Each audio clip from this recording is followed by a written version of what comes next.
Hello, welcome to this Loom tutorial video. My name is Alexei and I'll be guiding you through this exercise. Today we're going to be working with LoRa radios. So hopefully by this point you're comfortable with setting up sensors using Arduino, uh, using Loom code, and using a Hypnos board. So at the lab we have two types of LoRa boards. So here we have a feather LoRa, which is pretty much your typical feather MO board, but with a radio component. And then we have the LoRa breakout, which is just a radio that you'll have to wire with a feather MO board. So if you do happen to have this one, it's a little bit easier. It's like a 2-in-1. So this is what a LoRa with the radio, with the antenna attached with, will look like at the end once you've set it up properly. So here you have your antenna, you have your wire, and then you have your LoRa Feather MO board, which is in this case glued onto the board. And hopefully there's one of these lying around in the lab. There should probably be some.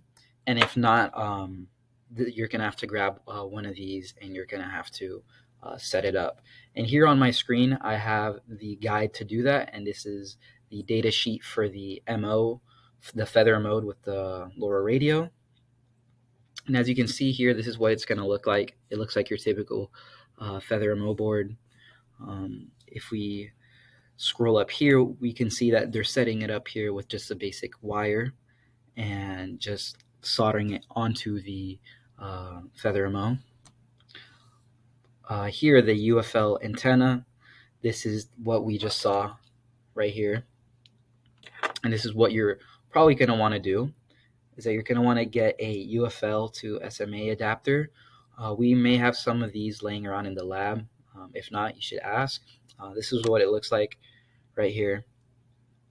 One of these are required to attach the antenna onto the board. And then here it shows you what to do exactly. You put the UFL connector, and then you want to solder it onto it, and then you attach your UFL adapter and antenna. So it's not too difficult if you're following these steps. Again, this is the data sheet for the MO with the radio, the LoRa radio. Again, you can Google this, type in the name of your radio, search up data sheet, and then you'll find this. For the breakout board, very, very similar. I'm going to pull up again the data sheet for the LoRa breakout. And again, there's two ways of going about this. You can use a basic wire like we just saw. You connect it to that point right there. I think it is, it's right here. And then you just attach a wire to it, and there you go. But if you want to use the UFL connector, you're going to need the adapter, the connector. And then again, following these steps, you go back here, you place your connector there, and you solder it, and then you can connect your antenna with the adapter. So again, if you do not find one of these laying around in the lab, you're going to have to go through these steps like I have described. Again, you can find the data sheet online, and it's a very helpful and useful handout. And now I'm going to transition over to how it should look like on your breadboard. Okay, so for the breadboard configuration, once you've set up your LoRa radio, it should look something like this. Here you can see that I have my LoRa radio. I'm using the Feather MO LoRa radio. Is connected directly onto a breadboard, which is then hooked up onto the sensor that I'm using. I'm using the MMA here, which is an accelerometer. And you can see here is the antenna, which is hooked up onto the feather, and then the feather is wired up to the MMA. And this is the radio that's going to be transmitting the sensor's data. So this will be the radio that is sending over sensor data. And now let's take a look at our receiving LoRa radio. Here you can see the receiving radio is connected onto a Hypnos board. And the reason why you want your receiving LoRa radio to be connected to an Hypnos board so that you can log the received sensor data onto an SD card. And yeah, this should look pretty familiar to you with the Hypnos board. It's connected onto the Feather MO LoRa radio, and then you have your antenna here receiving the transmission. Hopefully your laptop or machine has multiple USB ports so that you can get it hooked up and running Arduino on it. If not, you're going to have to maybe work with a partner or use a spare laptop or PC in your area. Now let's hop over to the Arduino code. Let's hop into the Arduino code for the LoRa sensors. First, let's take a look at the example code for the LoRa sender portion. So this LoRa will be sending your sensor's data over to the hub or the receiving LoRa sensor. So as you can see here, Arduino code looks standard. We have our manager, we have our LoRa manager, and then we have our sensor manager. In my case here, I'm using the MMA, the accelerometer. Again, make sure you have all your arguments. And then one thing to note for the LoRa manager, when you do copy it over from the example code, you're going to have to add an integer, and this is going to represent the address of your LoRa sensor. So if you don't include an integer here, any number, it's not going to work. So make sure you put, for your sender, you could put 1, and then for your receiver, you can put 0. And then in the voice setup, again, we have the basic begin serial and manager initialize. And then for the loop, they should look very similar as well. I just measure the sensor's data, package it into a JSON file. I display the data onto the serial monitor, and then I send it to the other LoRa sensor, and I'm using the correct address. My receiving LoRa sensor has the address of 0, so I put 0 for the argument, and then I pause for 3 seconds. And as you can see here in the serial monitor, we have our we just have our JSON file with the sensors data right here, and then we also have the module name, the packet number, the contents, and yeah.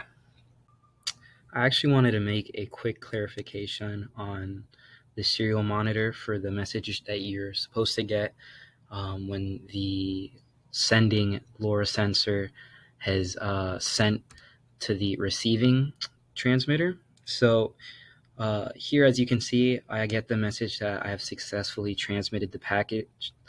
But if you scroll down a little further, you're going to get this message right here. It failed to send the packet to the specified address. What's happening here in this case is that I'm sending how I have it set up is that it's sending a packet to the receiving LoRa every 3 seconds, while the LoRa is receiving packets every 5 seconds.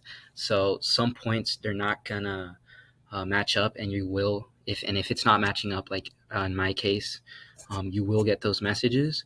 But as you can see in the LoRa code, it actually is receiving the packet, and you can see that there's a little bit of a cutoff here where it's waiting for the packet. And it's saying no packet received, and then in a few seconds it will receive a packet. So if this is happening to you, don't worry. That means that you just haven't lined up the just the transmissions perfectly. As you can see here, it's receiving every 5 seconds, whereas in the sender code, it's receiving in 3 seconds. And I just wanted to make that little clarification before we jump into the receiving code. All right, for the receiver code, let's get that pulled up. Again, it's going to look very similar.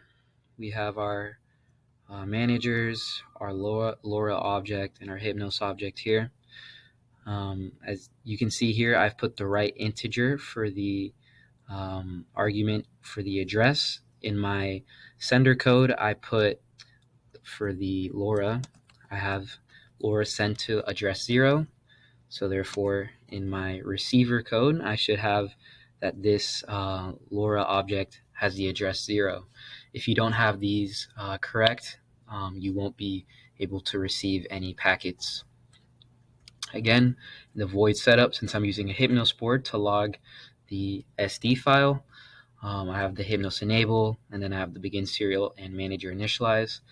And then for the loop, it's pretty straightforward. I have an if statement here. If the LoRa receives a packet, and it's going to wait for every 5 seconds for it to check, it's going to display the data onto the serial monitor, as you can see here, and it's going to log it to an SD card. And then for the serial monitor, as you can see here, I don't have my SD card in the Hypnos board, so it's giving me this message. And then when it's waiting for a packet, you're going to get these messages saying it's waiting for a packet and a packet hasn't been received. And then when it does receive a packet, you will get a packet receive message, and then it's going to say the message received and the corresponding data. Again, it's going to look very similar to what was the serial monitor on the sender code. We have the sensors data that's being sent over. We have the strength of the signal right here in the data RSSI. And then we have the packet number. And then here's the name of the object that's sending the data. In the sender code, I have it called sending device, and here I just have it called device. So yeah, once your code works and your setup works, you should be getting something similar on your serial monitor. And then for your SD card, if you do have your SD card initialized onto your Hypnos board, all this data should look similar on the file itself.